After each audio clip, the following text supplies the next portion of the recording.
川普好像 totally 疯掉嘞。It's true. He practically gave the middle finger to Ukraine by becoming the BFF of a Kremlin Bond villain, pissing off Europe, much of the Western world, and most importantly, Taiwan. But because of all this, Xi Jinping 好像蛮担心哦， because an unexpected opportunity has presented itself to Taiwan, and it's all because of one deceased Japanese man. So today we're gonna take a look at what in the actual the orange man is doing, and I ain't gonna say it just yet. 到底是什么？让我们继续看下去。So, in our last video, there were quite a few people trolling the comments like, 唢呐，你要出来讲川普怎么对乌克兰这么糟糕？你这个黑人的川普铁粉，出来啦，快点 ！What are you waiting for, huh? What are you waiting for? Jesus, it's like you bozos think I'm the White House official spokesperson. As I've said 100 times before, although y'all niggas don't seem to listen, I am not a Trump stan. I think he's a bully and an asshole. But since the people chose to make America orange again, for better or for worse, he's now America's asshole. I don't really care about offending people. And earlier this week, this orange proved it by pissing off at least half of Earth. Well, we have a situation where we haven't had elections in Ukraine, where we have martial law, or essentially martial law in Ukraine, where the leader in Ukraine, I mean, I hate to say it, but he's down at 4% approval rating. And I'm very disappointed. I hear that, they're upset about not having a seat. Well, they've had a seat for 3 years. But today I heard, we weren't invited. Well, you've been there for 3 years. You should have ended it 3 years. You should have never started it. You could have made a deal. Fuck. Nigga, Ukraine started the war? Anyone with 2 eyes and keyboard fingers knows that it was Putin who drove tanks across the Ukrainian border. Damn, maybe Trump's brain has been Brandonized. Ladies and gentlemen, President Putin. President Zelensky. Not to mention that Zelensky's approval rating is significantly higher than Trump's right now. So what in the hell is he on about 4%? But maybe Trump's words weren't meant for us, but for the Kremlin Bond villain known as Vladimir Putin, which is why he seems to be the only one not on Trump right now. Yeah, it's ghastly. The contemptuous way that Trump is treating them is not only wrong, it's morally disgusting. Трамп, іди на пенсію, тобі варто лікуватися.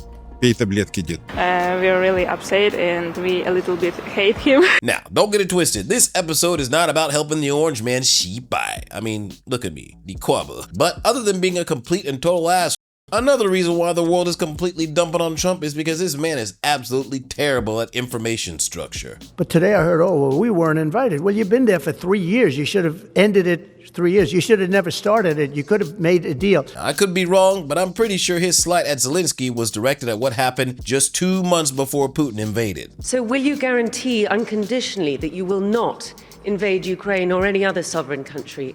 Or does that depend on how negotiations go? Наши действия будут зависеть не от хода переговоров, а от безусловного обеспечения безопасности России сегодня и на историческую перспективу. В этой связи мы ясно и четко дали понять, что дальнейшее движение НАТО на восток неприемлемо. Ну чего здесь непонятного? Мы что ли ставим ракеты рядом с границами Соединенных Штатов? Нет. Это же Соединенные Штаты своими ракетами пришли к нашему дому. На пороге нашего дома находятся уже. Ну разве это какое-то избыточное требование? Не ставить больше никаких ударных систем у нашего дома. Ну чего здесь необычного? Значит, вопрос в безопасности. Сейчас бог с ней с историей. Вопрос по обеспечению безопасности. Поэтому нам важен не ход переговоров, нам важен результат. Ну разве мы не знаем? Я же много раз уже об этом сказал. И вы наверняка знаете хорошо. Ни одного дюйма на восток, сказали нам в 90-е годы. Ну и чего? Надули. Просто нагло обманули. Не мы кому-то угрожаем. Мы что ли пришли туда, к границам США? Или к границам Великобритании? К нам пришли. И теперь еще говорят, нет, теперь и Украина будет в НАТО. Значит, и там будут системы. Или, бог с ним, не в НАТО, на двусторонней основе будут. Базы и ударные системы вооружения. Ну вот о чем идет речь. А вы требуете от меня каких-то гарантий. Вы должны нам дать гарантии. Вы. И немедленно. Сейчас. So at the time, Putin's ultimatum was clear. No more members can join NATO, especially not the Ukraine, recognize Crimea as part of Russia, which was stolen out from underneath Obama's nose in 2014, and last but not least, NATO must stop treating Russia as the enemy. Simple, right? Follow these easy steps and we can all have peace. And we reiterate our invitation to Moscow for a meeting of the NATO-Russia Council. And the decision on whether Ukraine can join NATO will be taken by Ukraine and 30 NATO allies alone. Now, at this time, me along with everyone else in the world was looking at Russia with a serious case of side-eye. Because here's Russia saying that as long as you don't impose upon our territory, right. Well, I didn't believe it, and NATO didn't believe it, but it sure seems Trump did believe it. But then he went on about, well, you shouldn't have let the war start. I mean, you're a dictator with only 4% approval rating. It's true. Pissing off everybody. But I mean, are you really surprised? This guy ain't even afraid of bullets, let alone getting shit on by the world. And at this point, it seems like the only person this political fuckboy cares about getting liked by is Putin. If he says great things about me, I'm going to say great things about him. I mean, the man has very strong control over a country. Now, it's a very different system, and I don't happen to like the system. But certainly in that system, he's been a leader far more than our president has been a leader. Yesterday, reporters asked me if I thought President Putin was smart. I said, of course he's smart, to which I was greeted with, oh, that's such a terrible thing to say. The problem is not that Putin is smart. The real problem is that our leaders are dumb. Because in the eyes of fuckboy Orange, Putin is a 21-year-old baddie with side piece potential. And Trump already has a girlfriend, or boyfriend, or non-binary intimate partner, who he's really looking to dump, known as the European Union. It's the second emergency meeting this week, convened by the French president on Ukraine, after he hosted key European leaders on Monday. France is not preparing to send ground troops as belligerents in a conflict to the front line. We're all concerned that a simple ceasefire in Ukraine would not resolve the conflict in any way. What will resolve it is full and complete peace with security, economic, and political conditions for Ukraine over the long term. So after Vance's speech to the EU and Trump's seemingly betrayal, when the EU decided to rely on itself just 3 days ago, France refused to send troops into the Ukraine. But no one was really surprised at Macaroni's decision. I have been very, very direct with Secretary Stoltenberg and members of the alliance in saying that NATO members must finally contribute their fair share and meet their financial obligations.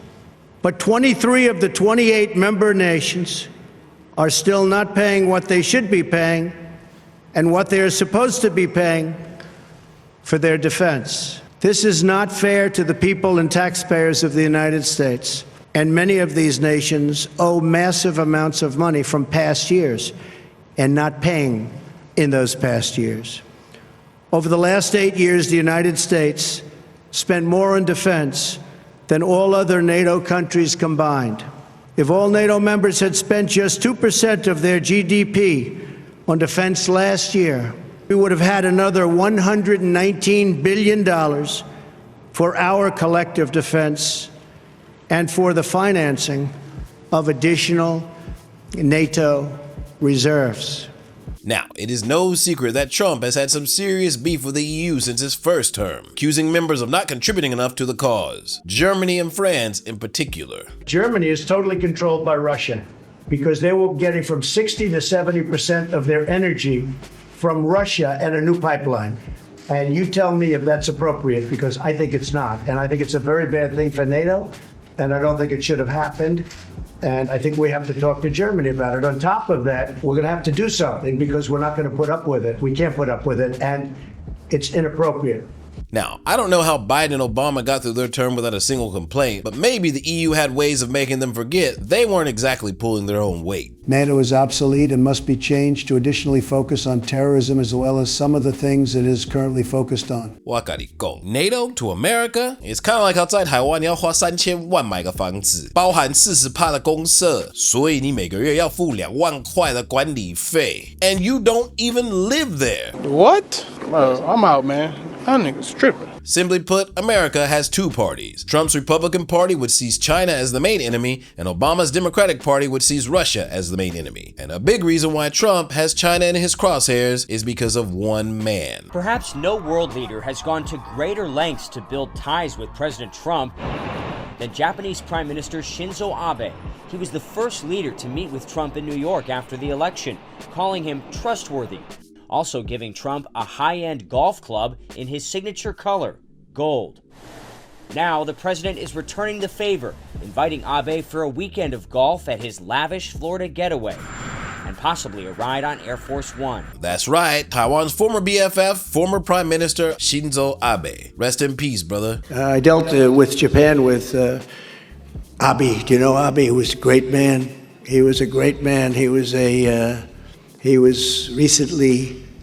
fairly recently assassinated, but we had a tremendous relationship. He was great. He's going to be missed. Trump also told Nippon News Network that the day of Abe's assassination was one of the saddest days of his life. And you can tell he really liked this dude. President Donald Trump is not exempting Japan from the steel and aluminum tariffs at this time. At a press conference with Japanese Prime Minister Shinzo Abe late Wednesday, Trump said he couldn't provide an exemption because of the massive trade deficit with Japan. The president did say he'd discuss relieving Japan of the taxes in the future if they could come up with a better trade deal. One deal down, another to go. Donald Trump signing a limited trade agreement with his Japanese counterpart. And during Trump's presidency, Abe met with him in person and spoke with him on the phone over 11 times. So what exactly did they have to talk about? The United States has a clear vision for the Indo-Pacific, a region of nations that are sovereign, strong, and prosperous. A beautiful constellation of nations, each its own bright star, satellites to none. This is why the United States is committed to advancing an Indo-Pacific that is free and open. Our approach to the Indo-Pacific focuses on three vital areas: economics, governance, and security. I speak to you on behalf of 350 million Americans with a message of friendship and partnership. I'm here to advance peace, to promote security, and to work with you to achieve a truly free and open Indo-Pacific, where we are proud and we have sovereign nations and we thrive and everybody wants to prosper. This diplomatic partnership advances the security and prosperity of the American people and the people of all Indo-Pacific nations. Now, one might call the FOIP Shinzo's greatest gift to Taiwan, because in that official US FOIP document, across 30 pages, Taiwan was officially mentioned 10 times. We are also strengthening and deepening our relationship with Taiwan. We have repeatedly expressed our concern over Beijing's actions to bully Taiwan through military maneuvers, economic pressure, constraints on its international space, and poaching of its diplomatic partners. A key factor driving the U.S. investment in the Indo-Pacific is the bipartisan support enjoyed for this approach among lawmakers. The Congress has also returned a quorum to exhume and underscored the U.S. commitment to Taiwan's defense and international space, among other legislative efforts. The administration and Congress will continue to work together to strengthen the whole-of-government commitment to a free and open Indo-Pacific region. Now, when Trump and Abe committed to forming the Free and Open Indo-Pacific Alliance, this became a major benefit for Taiwan. It was like these two immediately became political blood brothers. That's a little bit old, that chart. That chart's a couple months old. If you want to really see some... Donald, you must move your head. Shinzo, you died, and I've never got the chance to say goodbye. Donald, I don't say goodbye. You need to remember your training. Move your head. I cannot explain. I must go. Now, Trump and Abe embarked on the FOIP initiative together back in 2019. And then in 2022, Abe was pew-pewed. Fast forward to 2024, and Trump was almost pew-pewed twice. Now that Trump is back in the White House, I'd say this is personal. The most powerful and influential nation on earth is a dictatorship that is willing to enslave its own people in death camps and commit genocide against its population. If that's how they treat their own people, and that's the most powerful country in the world, that's not going to be a good world. And that is unfortunately what we're headed towards if we don't deal with that. And if anyone has any illusions about the nature of the Communist Party of China, ask the people of China and people living in places like Tibet and Hong Kong and Xinjiang, and they'll tell you what this government is capable of doing. So now it would seem that Trump is trying to keep his promise to his good friend by focusing all his efforts on the FOIP initiative, which clearly states that Taiwan's stability and security, along with a couple other Asian countries, is the most crucial key to the initiative's success. And in the case of Xi Jinping, well, 大吉多雕. Now, first things first, what is a fact sheet?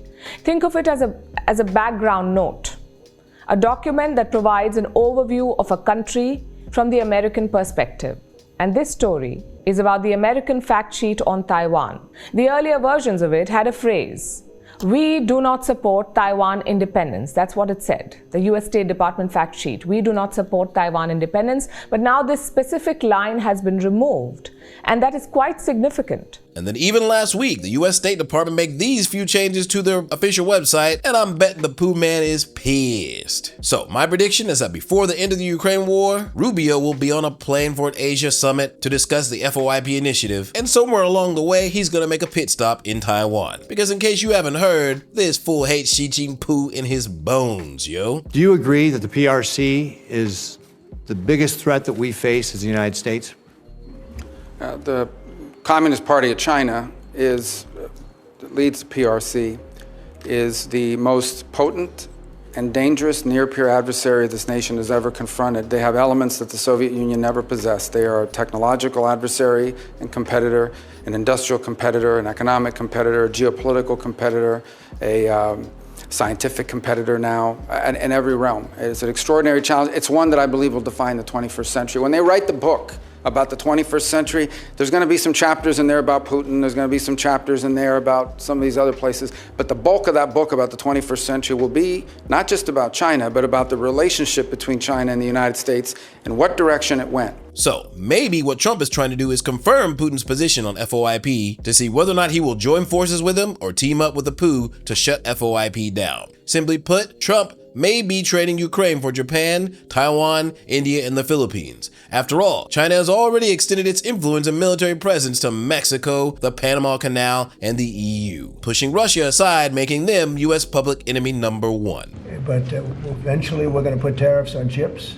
If they don't make their product in America, then very simply they should have to pay a tariff, which will bring in trillions of dollars into our treasury from countries that never paid us 10 cents. We're not going to let that happen. We're not going to let them destroy our country. Now, many people online, especially Taiwanese, are shitting on Trump real hard, saying that Trump can be trusted and he keeps accusing us of stealing his chip business. And if Trump actually decides to impose tariffs on Taiwan, I believe many Taiwanese people will be in hate mode for this orange fool. Shit, I wouldn't even be surprised to see anti-US protests in Taiwan streets. With a little boost from Xi Jinping, of course, because, you know, he wants to shut FOIP down ASAP. But I'm willing to argue that this initiative is one of the most important things to ensuring Taiwan's safety. Now, obviously I'm biased because I'm Taiwanese and I live here with my family. So Taiwan's safety is also important for me too. And if he keeps going on like this, it might even cause Taiwan's economy to plummet while he's trying to protect the place at the exact same time. And this is where an opportunity might present itself. Because if under the Orange Man's desire to strengthen the FOIP, maybe, just maybe, Taiwan can minimize the blowback to its chip industry by making nice with the orange asshole. Now I know. And knowing is half the battle. G.I. Joe! But hey, what do I know? I'm just a nigga who plays records for a living and shouts "daiji dua diao" on the internet. So with that, I want to know what you guys think. Would you trade a shitty economy for some serious anchringadma? Or maybe trade our jimbao for some serious US ship presence along the Taiwan Strait? Let me know what you guys think down below. Remember to like, comment, subscribe, and I will see you on the flip side. Peace!